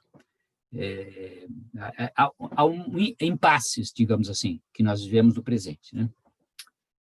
Segundo aspecto, também eu queria dizer, da empatia. A empatia,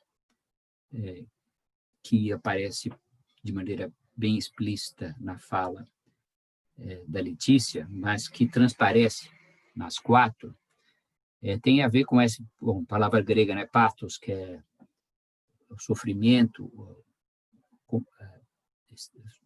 sofrer junto, né? Sofrer junto. Então, quer dizer, colocar-se no lugar do outro. Eu acho que isso é fundamental nesse caso nosso, porque, como disse o Flávio a respeito do papel da educação,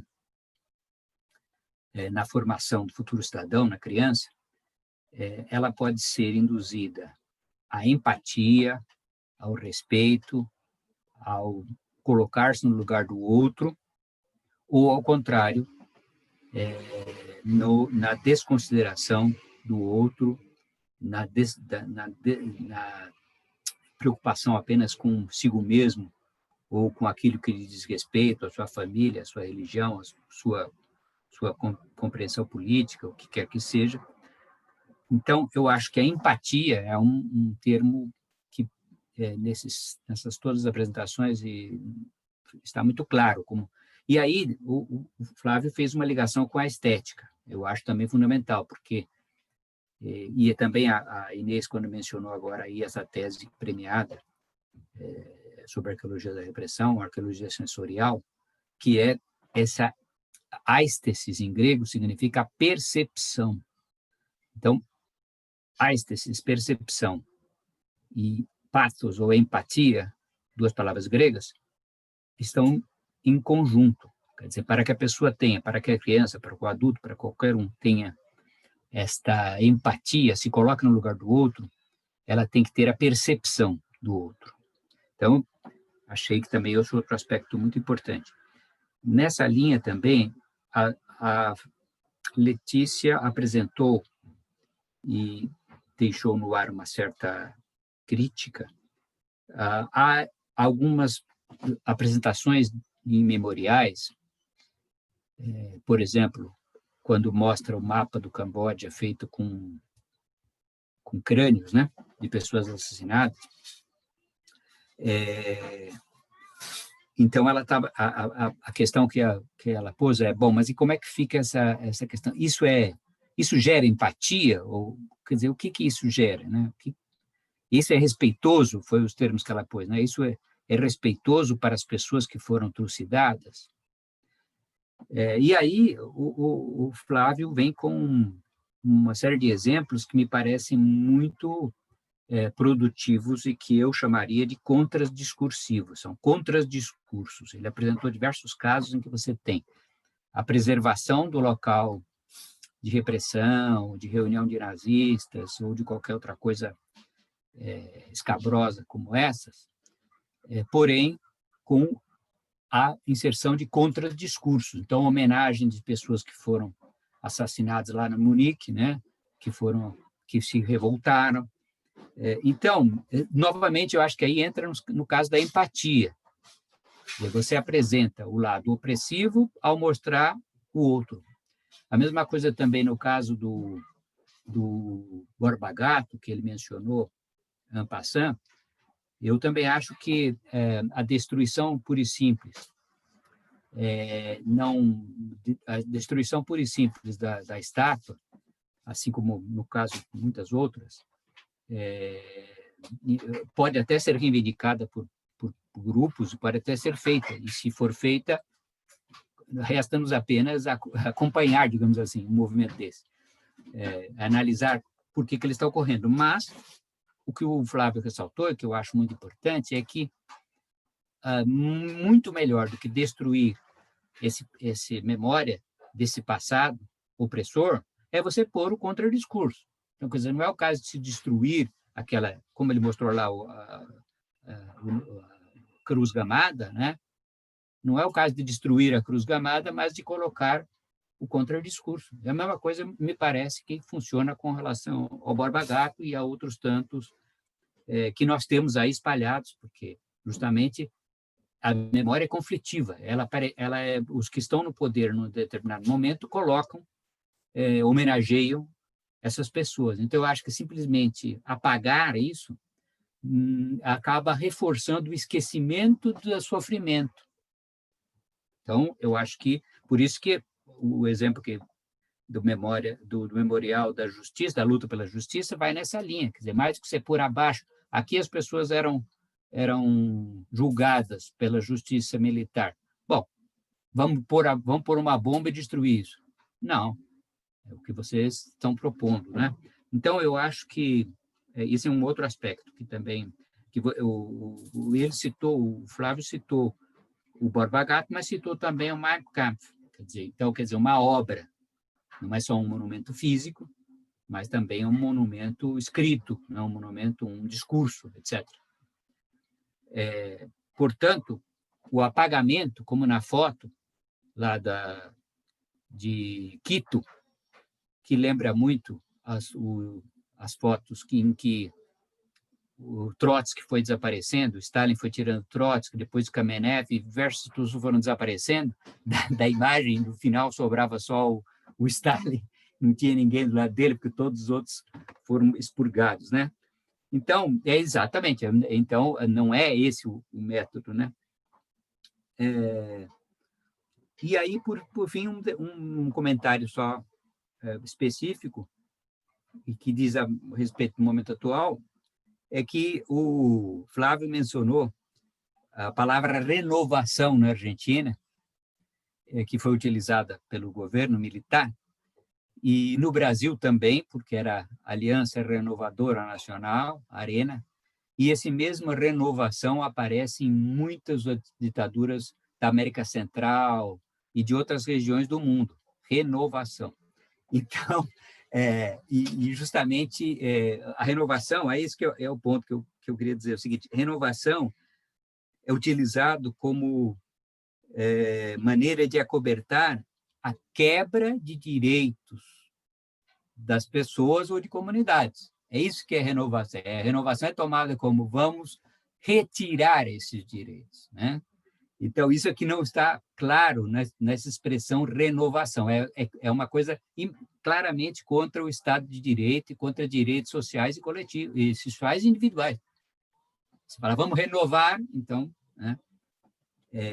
Então, é um detalhe, mas como nós estamos vivendo isso agora, né, no Brasil e no mundo, como os exemplos que você citou da Hungria e da Polônia, eu acho que é bom lembrar isso. Mas eu adorei, achei isso muito bom. E um último ponto agora esse é o último mesmo, é que o Flávio ressaltou algo que eu acho fundamental também, que é que o nosso vídeo aqui, nossa mesa, está voltada para o estudante, para o jovem, para aquele que não viveu e não é estudioso disso. Porque é esse que precisa ter a empatia, né? É esse que precisa saber como foi para conseguir se colocar no lugar do outro, para o convívio. Então, eu acho que isso é fundamental, essa divulgação, atingirmos o público em geral. Por isso que eu fico muito contente, porque esse nosso evento estará disponível e será utilizado por professores depois, em sala de aula, nas universidades, mas também no ensino médio. Então, muito satisfeito de poder, de ter participado disso. Muito obrigado, tanto a Letícia quanto ao Flávio. Foi muito bom poder ouvi-los e, melhor ainda, saber que isso ficará disponível. Obrigado. Juliana. Obrigada, professor. Eu não vou resistir e vou fazer uma pergunta. Vou colocar um questionamento aqui ao professor Flávio e à professora Letícia, aos dois. Desde ontem que nós estamos vivendo essa dualidade, né, entre uma percepção que é pessimista do presente do país, do presente da América Latina, e algumas notícias, alguns rastros, né, que nos fazem ter esperança também, né? Agora mesmo a Inês mencionou a premiação da tese da Caroline Murta, né, que foi em 2019, de uma pesquisa sobre um contexto repressivo da ditadura, no momento do país em que nós estamos vivendo um retrocesso muito grande, né? Nessa percepção do que foi a ditadura civil-militar no Brasil, né? Nesse discurso sobre, né? Naquilo que a gente fala sobre a ditadura. Então, a gente está vivendo esse momento, né? Que é meio dual desde ontem. Então, a pergunta que eu faço, o questionamento que eu faço, e que fica aqui registrado quase como uma previsão para o futuro próximo, a responsabilidade que eu jogo aí para vocês dois, nós podemos falar em políticas de memória, em patrimônio em lugar de sofrimento, para o presente e para o futuro próximo no Brasil. Há possibilidades, há perspectivas, e se a gente fosse pensar em perspectivas, o que, na opinião de vocês, seria urgente nós pensarmos em termos de política de memória e de patrimonialização de lugares de sofrimento no Brasil, no presente e nos próximos anos? E aí eu vou só trazer para provocação a fala da professora Letícia ontem, que ela ressaltou que para ver patrimonialização, a gente precisa ter os meios de memória, e que o Brasil carece disso, né? Isso que nós estamos vivendo hoje no presente político do país é um reflexo de um contexto, né? De um contexto que não nasceu agora, um contexto que vem de muitos anos. Então, a gente vivencia essa carência, né, de meios de memória, como dizia a professora Letícia ontem.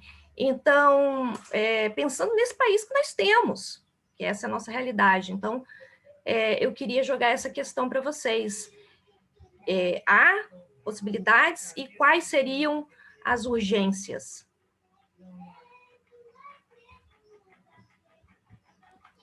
Eu posso começar? Eu vou tentar ser rápida, porque nós já estamos no avançado da hora e eu particularmente, tenho aulas 2. Juliana, eu acho que a tua pergunta é, na verdade, a pergunta que nós nos fazemos todos os dias mesmo, e nos fazemos para poder, mesmo sem respondê-la, saber que temos um estímulo para continuar, né? Eu me remeto aí a uma das últimas frases que eu li, uma das últimas, nessa minha breve fala, que é justamente o que fala a Sophie Weisner, quando ela diz é a mesma humanidade que comete desumanidades. Não podemos esquecer isso, isso convive conosco. É aquela ideia mesmo da Hannah Arendt, quando ela fala dessa banalidade do mal. Nós vivemos tensionados o tempo todo entre o que dizemos, o que propagamos, o que o mundo quer escutar de nós e aquilo que nós, por outro lado, temos por viver nessa tensão entre às vezes, entre polos opostos, nós nos sentimos compelidos a fazer. Então, eu acho que a educação humanitária é um caminho. Transformar esses locais... Há um texto de um grande amigo que tu conheces, o diretor foi ex-diretor do Museu de Rosário, Rubem Chababo, e o Chababo é um constante questionador, ele é um contumaz questionador dessa questão do papel desses memoriais. E ele diz, bem, os memoriais, esses museus, né, em algum momento eles perderão o sentido, e eles só não perderão o sentido se eles transpuserem o papel deles hoje de memoriais do passado e passarem a dialogar, a fazer uma imersão mesmo no presente. Para mim isso é muito importante, para mim esse questionamento do Rubem é algo que constantemente está comigo. Mas eu queria deixar espaço para o colega Flávio, porque senão a gente não vai ter tempo de escutá-lo também. Obrigada pela tua pergunta, Juliana. Juliana, obrigado pela pergunta. Professora Letícia, é impressionante, a professora Letícia fala e eu vou aqui revolucionando as ideias. Ela consegue me provocar isso. Parabéns, professora. Olha, eu sendo bem sucinto, esta questão do memorial não ficar no passado, eu lembrei, sabe do quê? Do Museu do Ipiranga, aqui em São Paulo. O que exatamente isso... Ele está até fechado, né? Mas a hora que reabrir, ou antes de fechar, será que tocava uma criança aquilo? Será que tocava um adolescente? Será que ficou no passado? Ou será que os memoriais que nós estamos aqui trabalhando tem que fazer uma conexão com o dia de hoje? Então, quando o memorial do DOI-CODE, as vítimas, né, for efetivamente apresentado à sociedade, será que eu posso dizer naquele memorial que a ditadura, por exemplo, produzia teatros no meio da rua para dizer que a vítima foi morta em combate? E que esse teatro até hoje é praticado por algumas polícias militares? Não estou dizendo que todo policial militar faz isso, mas que alguns maus policiais, para ser bem conservador aqui nisso, montam teatros para dizer que a vítima reagiu e que o policial foi atacado, porque até quando criança morre no morro com balas, né, disse que houve uma reação apenas a um ataque. Então, isso tem conexão com o passado ou não tem? Esse é um ponto. Então, qual é a conexão que a gente consegue estabelecer? Segundo, nós temos que pensar no veículo que hoje é usado, é a tecnologia. E você não vai conseguir atrair um jovem ou sensibilizá-lo se não tiver um mínimo de atrativo no veículo.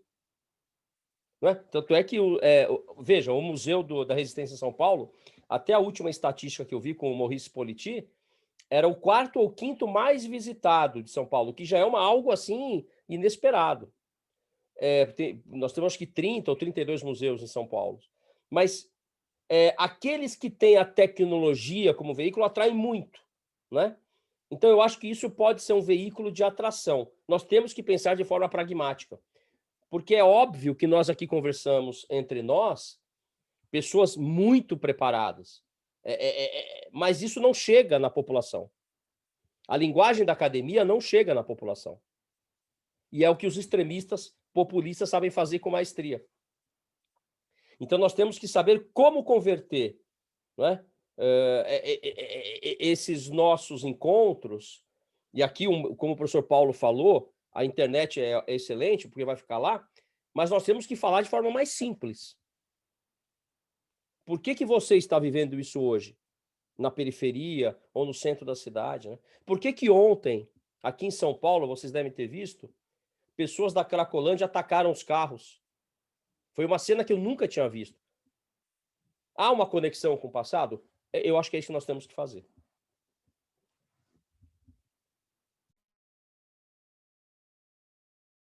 Obrigada. Então, nós já passamos aqui da hora, né? É sempre um prazer quando nós nos reunimos para conversar, e os bons assuntos têm essa característica, né? Eles vão se prolongando, mas aqui depois nós temos todos também as nossas outras atividades, nossos outros compromissos. Então, vamos encerrar por aqui, com o compromisso de que nós voltemos a nos encontrar de novo no próximo ano, para seguirmos discutindo esses temas e muitos outros, que são extremamente importantes, não só para o Brasil, mas para toda a América Latina, sobretudo.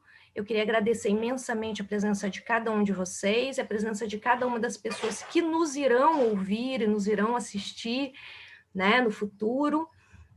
Ontem a gente falava sobre sermos políticos por ação ou por omissão, então eu volto a repetir aqui, eu fico muito feliz que todas as pessoas que aqui estão reunidas e todas as que nos irão ouvir e ver fizeram essa opção, né, de ser profissionais, de ser estudiosos políticos por ação. Isso me orgulha muito e faz com que todos nós possamos nos constituir como uma comunidade, né, de pensamento e de ação. Então, muito obrigada a todos vocês. Muito obrigada, Inês. Muito obrigada, Andresa Larcon. Parabéns, Juliana. Você foi a organizadora principal desse evento. Você é a responsável por estarmos aqui. Exato. Parabéns para você. Obrigada. Parabéns a todos. Imagina. Parabéns aos expositores. Parabéns. Parabéns. Trabalho coletivo. Obrigada, Letícia. Obrigada, Pedro, Paulo, Funari. Obrigada, professor Flávio. Tchau. E Posso dar um até recado? uma próxima. Claro, por favor. Quem tiver interesse, às 17 horas hoje, no YouTube, canal da Comissão de Direitos Humanos da OAB, eu estarei com a Astrid Betts, que é a diretora de pesquisadora associada lá do Centro de Documentação do Período Nazista. Ela vai falar lá de Nuremberg sobre memória na Alemanha. Depois, então, às 5 horas hoje. Depois, Flávio, vamos ver se a gente consegue subir esse vídeo também para o canal. Assim, as pessoas assistem esse e assistem o próximo a seguir. E quando quiserem Ai, fazer que boa ideia. um evento com ela, é fácil a gente conseguir. Ótimo. Não, já fica o convite. Que Desde já. incrível. Então, tchau, gente. Tchau, gente. Foi Muito ótimo. obrigada. Muito bom. Tchau. Tchau, pessoal.